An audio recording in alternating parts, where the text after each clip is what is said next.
তিস্তার পানি বণ্টনের মূল প্রতিবন্ধকতা পশ্চিমবঙ্গের মমতা ব্যানার্জি বলে অভিযোগ করেছেন আওয়ামী লীগের সাধারণ সম্পাদক ওবায়দুল কাদের। তিনি বলেন, মমতার জন্য তিস্তার সমাধান হয়নি। বিএনপির ওপরে ভারত বিরোধিতা করলেও গ্যাস বিক্রির মুচলেকা দিয়ে 2001 সালে ক্ষমতায় এসেছিল বলে জানান তিনি। এ বিষয়ে আরও জানাচ্ছেন বিপুল দেব রায়।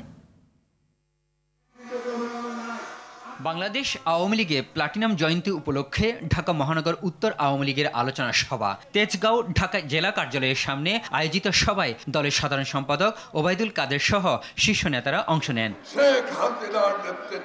এর আগে সভা ঘিরে বিভিন্ন থানা ও ওয়ার্ডের নেতাকর্মীরা ব্যানার ফেস্টুন নিয়ে জড়ো হন।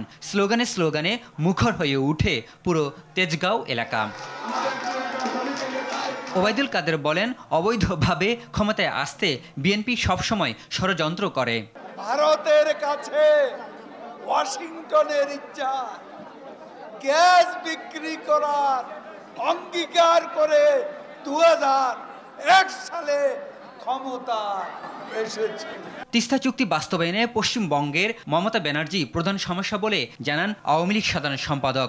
যদি মমতা না বলে তাকে রাজি করাতে হবে। তিনি এতদিন না বলে তাকে হাঁ করাতে হবে। তা না হলে ভারতের সংবিধানে আমরা অ্যালাউ করে না যে আমাদের সাথে ভারত সরকার তাদের রাজ্যকে বাদ দিয়ে চুক্তি করবে, এই সুযোগ নেই।